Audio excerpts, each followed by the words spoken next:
যারা মানুষের অধিকার ছিনিয়ে নেওয়ার জন্য করে তারা তো বিরোধিতা করবেই, পরেও যাদের ঘুম ভাঙে না। আজকে আরজিকে আমরা ন্যায়ের জন্য লড়াই করি, কর্মীদের উপরে আঘাত হানা, তাদেরকে অ্যারেস্টের আগে ওনার অনেক কিছুই নতুন নতুন দরকার। পুরোপুরি ভুল, উনি রাজনীতির কথা বলছেন। মাননীয় তো রাজনীতিটা দেখুন ভালো করতে পারেন, সময় লাগবে, সময়টা এসে গেছে। প্রথমত দিদি আজ বাংলায় স্বাগত। নমস্কার, থ্যাংক ইউ সো মাচ সকল দর্শককেও। প্রথমে যে প্রশ্নটা রাখবো, যে 21শে জুলাই আমরা দেখি প্রত্যেক বছর শাসক দলের তরফ থেকে একটি দুর্গোৎসব বললেও ভুল হয়, তার থেকেও বড় একটা সমাগম ঘটে। কিন্তু এবছর আকস্মিকভাবে তার আগে কোর্টে মামলা ঝুলে পড়লো। কিসের জন্য? সেখানে যে যানবাহন চলাচলের যে দিকটি, সাধারণ মানুষের যাতে কষ্ট না হয় সেই দিকটি কোর্ট খতিয়ে দেখতে বলেছে। একদম। কিন্তু কোর্ট নির্দেশ দিল কার উপরে? পুলিশের উপরে। একদম। পুলিশ মন্ত্রীকে, মুখ্যমন্ত্রী। আশ্বাস কতটা পাচ্ছেন? দেখুন, আমাদের মাননীয় জাস্টিস মহাশয় তীর্থঙ্কর ঘোষ তিনি কিন্তু পরিষ্কার বলে দিয়েছেন যে মানুষের কোনো রকম সমস্যা করা যাবে না। এই রকমভাবে আপনারা যখন এত স্টেডিয়াম বানিয়েছেন, আপনারা এত কনস্ট্রাকশন করেছেন, আপনারা সেখানে গিয়ে তাহলে এটা করুন। এই যেটা আপনারা পালন করতে চাইছেন, যেটাই হোক, যেভাবেই হোক, যেটা আপনারা মনে করছেন সেভাবে আপনারা করুন। মানুষের কেন ডিস্টারবেন্স আপনারা করবেন? যে জায়গায় দাঁড়িয়ে কোনো পলিটিক্যাল পার্টিকে আপনারা পারমিশন দেন না, সেই জায়গায় দাঁড়িয়ে কেন তাহলে আপনারা এইভাবে চালিয়ে যেতে পারেন মানুষের অসুবিধা তৈরি করে? তো এই অর্থে কোর্ট অবশ্যই বলেছেন একটা অ্যাফিডেভিট ড্র করতে, এবং রাজ্য সেটা অ্যাফিডেভিট ড্র করে সেটা সাবমিট করবে কোর্টের কাছে যে আমরা যদি অন্য কোনো গণতান্ত্রিক রাজনৈতিক দলকে, আদার্স রাজনৈতিক দলকে যদি আমরা পারমিশন না দিই, তাহলে পরের বার থেকেও যাতে তারা, মানে আজকে তৃণমূল দলটি, তারাও যাতে পারমিশন না পায় পরের বছর থেকে। এই হলফনামাটাই কিন্তু আমাদের মাননীয় জজ সাহেব বলেছেন, চেয়েছেন সেটা, যে আপনারা সেটা ফাইল করুন। এরপর আমাদের মাননীয় কিশোর দত্ত মহাশয় ছিলেন, তিনি প্লেস করেছেন, এবং পরের দিন কল্যাণ ব্যানার্জি মহাশয় আসবেন সেই মামলায়। তারা জানে সেটা স্টেটের প্রেরোগেটিভ, স্টেট কোন লয়ার থাকবে এই ক্ষেত্রে। তো সেইভাবে দেখা যাবে, যেটা কোর্ট যেটা মনে করবেন। Court is in seisin of the matter. তো মাননীয় কোর্ট এই ক্ষেত্রে যে ডিসিশনটা দেবেন সেটা অফকোর্স একদম রাইটফুল ডিসিশন হবে, এবং মানুষের সুরক্ষার্থে, মানুষের স্বার্থ রক্ষার্থে একদম 100%ই হবে। কিন্তু আবার অন্যদিকে ওই 21শে জুলাইতে উত্তরবঙ্গ অভিযান রেখেছে শুভেন্দু অধিকারী থেকে বিজেপি যুব মোর্চার তরফ থেকে। সেখানে গিয়ে প্রশাসন পারমিশন দিচ্ছে না। এক জায়গায় যখন আমরা দেখছি কোর্ট প্রশ্ন তুলছে 21শে জুলাইয়ের শাসক দলের একটা অনুষ্ঠান নিয়ে, অন্যদিকে প্রশাসন বিরোধীদের কর্মসূচি নিয়ে সেখানে বিরোধিতা করছে। এই ঠিক এই কন্ট্রাডিকশনটা কেন? প্রশাসন তো দেখুন, প্রশাসন তো সমস্ত কিছু সবসময় বিরোধিতা করার জন্যই বসে আছেন। প্রধান বিরোধী দল আজকে ভারতীয় জনতা পার্টি, প্রধান বিরোধী দল। ভারতীয় জনতা পার্টি ন্যায়ের জন্য লড়ে, ভারতীয় জনতা পার্টি মানুষের অধিকার সুনিশ্চিত করার জন্য লড়ে। আর মাননীয় সরকার, মাননীয় মুখ্যমন্ত্রী মহাশয় সরকার মানুষের অধিকারগুলোকে ছিনিয়ে নেওয়ার জন্য করে। তাহলে যারা মানুষের অধিকার ছিনিয়ে নেওয়ার জন্য করে তারা তো বিরোধিতা করবেই। পিসফুল প্রোটেস্ট, পিসফুলি কোনো জায়গায় লোক জড়ো করা, মিছিল হোক বা মিটিং হোক, that is a constitutional right. এটা আমাদের সাংবিধানিক অধিকারের মধ্যে পড়ে। তাহলে মানুষের যেটা সাংবিধানিক অধিকার, আমরা বহু ক্ষেত্রে দেখেছি, আপনি চাকরি দুর্নীতি বলুন, স্বাস্থ্য বলুন, আপনি শিক্ষা বলুন, প্রতিটা জায়গায় আমরা দেখেছি কিন্তু মাননীয় শুধুমাত্র অধিকার ছিনিয়ে নেয়। বিরোধীদের কণ্ঠরোধ করা, আমাদের বিরোধী নেতৃত্বকে জেলে ঢোকানো, বারবার করে তাদের মুখ বন্ধ করা, তারা যখন কোনো রকম র্যালি বা সেটা কিছু নিয়ে যাচ্ছে তাদেরকে জোরপূর্বক আমাদের মহিলা কর্মীদের উপরে আঘাত হানা, তাদেরকে অ্যারেস্ট করা, এই জায়গাটা করার জন্য তো সিদ্ধহস্ত মাননীয় সরকার। কিন্তু আমরা বিরোধীরা তো সেটা মানব না, আমরা তো চুপ করে থাকবো না। যেহেতু তিনি অন্যায়ের কথা বলেন, মাননীয় তো অন্যায়ের রাজ্য প্রতিষ্ঠা করতে চান, মাননীয় তো বেসিক্যালি দুর্বৃত্তদের রাজ্য প্রতিষ্ঠা করে রেখেছেন অলরেডি। তার নেতা আজকে অনুব্রত মণ্ডলের আপনি ভাষা দেখুন, তিনি মানে বলছেন যে আপনারা নিয়ে আসুন আপনাদের বাড়ির মেয়ে বউদেরকে, আমি তাদের সঙ্গে অন্যরকম নোংরা খেলায় মত্ত হব, তাহলে আমি সেই কথাও বলতে পারবো না ক্যামেরার সামনে। এই যাদের সরকার, কসবার কাণ্ডের পরেও যাদের ঘুম ভাঙে না, আজকে আরজি করের মতন যে কাণ্ড, তারপরেও আমরা দেখেছি ক্লাবগুলো অনুদান নেয়নি, তাও মাননীয় কিন্তু পোষণের রাজনীতি করার চেষ্টা করে গেছেন। তোষণ এবং পোষণ, এই কাণ্ড যারা চালিয়ে যান, তো তারা তো অবশ্যই বিরোধিতা করবেন। কেন বিরোধিতা করছেন এটা আপনি বুঝুন। আর সেই মর্মে অবশ্যই আমরা হাইকোর্টের পারমিশন আজকে পেয়েছি। তো সেই উত্তরকন্যা অভিযানে আমাদের মাননীয় বিরোধী দলনেতা শুভেন্দু অধিকারী মহাশয় অবশ্যই সেখানে তার যাবতীয় যা কার্যকলাপ সেটা আমাদের প্রতিটা ভারতীয় জনতা পার্টি সম্মানীয় এবং সম্মানীয় কার্যকর্তাদের নিয়ে করবেন, সেই ক্ষেত্রে কোনো বাধা নেই, কোর্ট যেখানে আমাদের পারমিশন দিয়ে দিয়েছে। তাই মাননীয় সরকার বিরোধিতা করবেন এটাই স্বাভাবিক, কারণ মাননীয় সরকার যেখানে মানুষের বেসিক রাইট, আপনি জল দেখুন, আপনি মিউনিসিপ্যালিটিতে মানুষ যেখানে জল খাবার পর্যন্ত মানুষের যেটা বেসিক হিউম্যান রাইটস, আমি অনেক শিক্ষা স্বাস্থ্য তো বেসিক হিউম্যান রাইটসই, আর্টিকেল 21 আর্টিকেল 14 আমাদের সংবিধান দ্বারা যেটা বলে সেই জায়গাটাই, মানে রাইট টু ইকুয়ালিটি এবং ইকুয়ালস এবং right two freedom of liberty, মানে মানুষের যে লাইফ অ্যান্ড লিবার্টির যে অধিকারটা থাকে সেই জায়গাটাকেই যে মাননীয় সরকার ছিনিয়ে নেন। আপনি কালীগঞ্জে দেখেছেন একটা বাচ্চা নিরীহ মেয়েকে আজকে প্রাণ হারাতে হয়েছে, মানুষের অধিকার সুরক্ষিত থেকেছে? মানুষ ব্যালট বক্সে ভোট দিতে যেতে পারে না, মানুষের অধিকার কি সুরক্ষিত থাকে?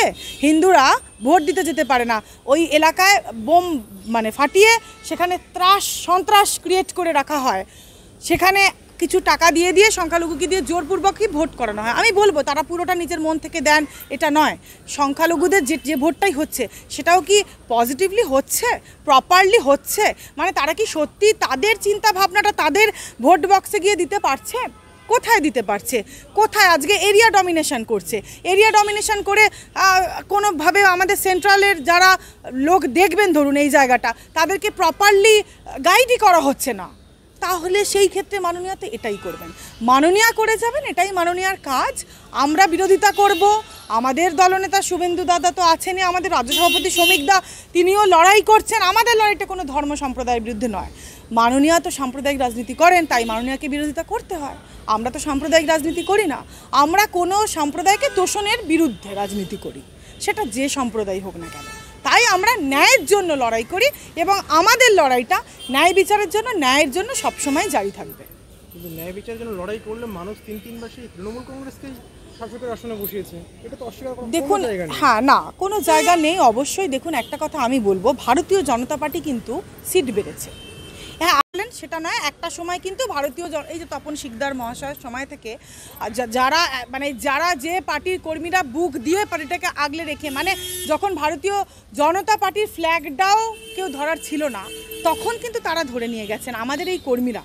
তারা আজকে কিন্তু যে জায়গায় এনেছেন, আপনি আমাকে এসে তাই কিন্তু এই প্রশ্নটা করছেন যে ভারতীয় জনতা পার্টির কথা জানতে চাইছেন, কিন্তু যে কর্মীরা যাদের মুখ আমরা কোনোদিনও হয়তো দেখলাম না, যাদের রক্তে ভিজে আমাদের পার্টির ফ্ল্যাগটা ওড়ে, যাদের আজকে হয়তো লাস্ট সম্বলটুকু চলে গেছে, পরিবারের শেষ মেম্বার সেটা পর্যন্ত চলে গেছে, সেই পার্টির কর্মীদের জন্যই তো আমাদের লড়াইটা।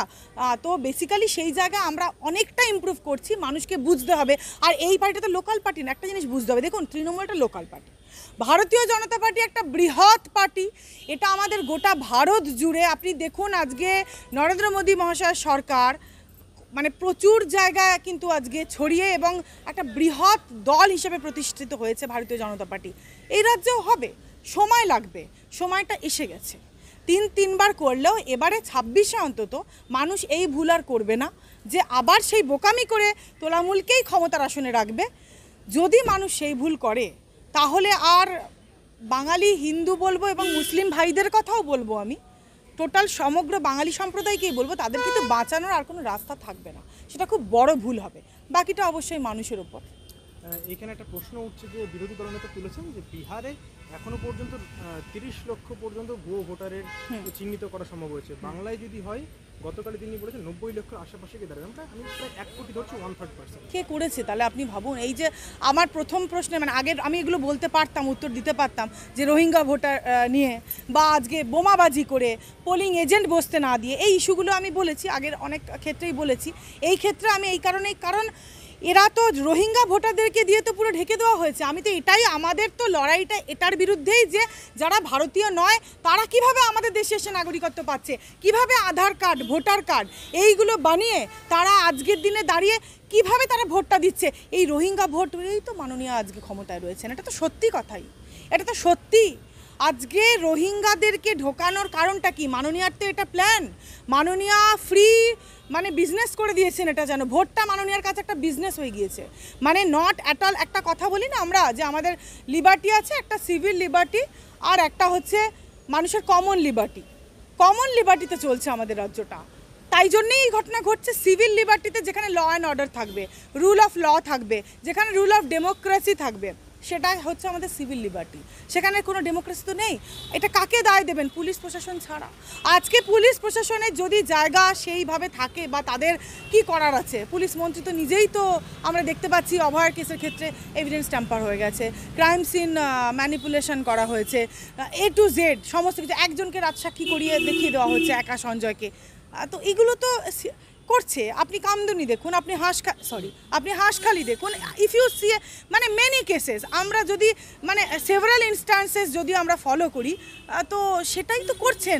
তাহলে এই ক্ষেত্রে দাঁড়িয়ে আপনি ভাবুন, আজকে 90 লাখ আজকে যেভাবে এসছে, আজকে বিহারেও যেভাবে, এখানেও তো আমাদের রাজ্যে হয়তো আরও বেশি হবে, অনেক বেশি সংখ্যাটা কি আমরা জানি? সরকার কি সেটাকে আমাদেরকে কি জানিয়েছে বা জানাবে?